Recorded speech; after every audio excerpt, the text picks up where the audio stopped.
All right, let's take you now to Slovo Park in Springs. That's where residents are still dealing with the devastation brought on by yesterday's explosion. It is still unclear at this stage what caused the blast. Newzroom Afrika's Nqobile Madlala is in Slovo Park for us and joins us now live with a picture, Nqobile, of the extent of the damage from yesterday's blast. Yes, Michelle, with some of those houses that you see right in front of you completely destroyed. People just still trying to figure out what to do next. But it's very difficult for many people now to try and find a solution, mainly because this incident happened yesterday. And many of them say financially they were not ready for such. And we heard from the lady that was crying a little earlier on and saying that she just requests any form of assistance for them. I want to bring in now one of the people that were injured. She's asked not to be shown, Michelle. She's a pregnant woman, and I want to speak to her right now. Mama, usubuye esibhedlela bakudischargeile, uzizwa kanjani, ukhumbulani, kwenzakaleni izolo? Sawubona njani, ngibuye esibhedlela ngizizwa ngingcono, banyathende kahle, banakekele kahle. Mangikhumbula kule extent yayizolo lana ngithe ngisalele baya holdela maba holdela kanjalo bese ngibona ukuthi bayashisa ikhetnisi ma kushi ikhetnisi nabanyashaya umkhukhu nathi miyanshisa lana. Bathela amanzi bese ngavuka ngaphuma ngaphandle ngaplaka igedlela before ngiphume ngaphandle ngithatha ibhakede nithi ngiyocitha umchamo ngabuya ukuyocitha umchamo mangibuye endlini vela ngibona ngathi kuphuma intuthu kancane nabatshela ukuthi kuyaphuma intuthu la endlini bathi hayi angeke kwenzakala nix. Ese ngiyaphuma nithi ngiyowothi ilanga ngajika futhi nabuyela endlini. Mangibuyela endlini kanjalo ngifike endlini ngithola ukuthi hayi endlini sekugcwele ngentuthu. Manje kanjalo nitshela ukuthi awuthi niyenzani nithathe ibag le beyine card ne passport ni for ukuthi ngiphume nazo ngaphandle nabona ukuthi hayi umlilo usewulana. Nazami ukubaleka ngaphuma ngaphandle mamphumela ngaphandle kanjalo ngamemeza umastandi ngincedeni bokuyasha umastandi naye waphuma ngaphandle mase siyaphuma vela umlilo wavela wavutha wabhoma same time kanjalo ngigijimela egate mafika egate ngathola ukuthi igate likhiyo angikhona ukuphuma.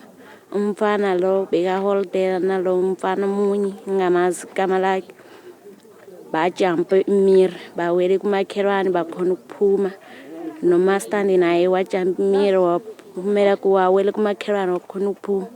Mina ngihlulekile because I'm pregnant.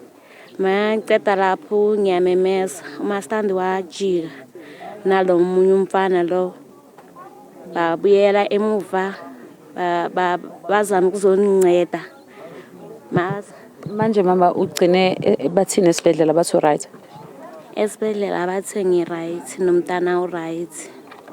Siyabonga kakhulu. Well, Michelle, just briefly, she's explaining the incident that took place, just explaining that it was right next to her home when it occurred, and so she did try to run out.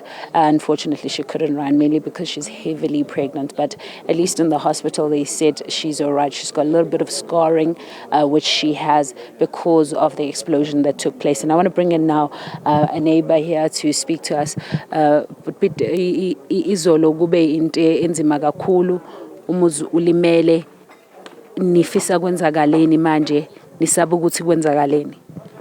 Sicela nedincedo ngoba ngalento lesibona la siswami hayi kumoshakele kakhulu ngoba bengisemsebenzini bangifone batrayile ukungifonela but bengakhona ukuyibamba ifoni ngoba la ngisebenza khona kunemishini so ngizengaze ngalando abelungu thema ngifika la nawe hey bengathi ukuthi ngingawa ngoba indlu yona imoshekile umosheke kakhulu nethi nje makungatholakala incedo ukuthi kumane ukuyenza ngoba sisasaba nokungena endlini ngoba manje uma ngathi umiri ungabuya uwe so izinto ezinjalo ukuthi nesicela incedo.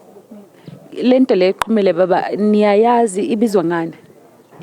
I-dalmate into yasemayini, into ezisebenziswa ngaphansi emayini ngoba kunabantu lana esihlala nabo abasebenza emayini bazazi lezi zinto.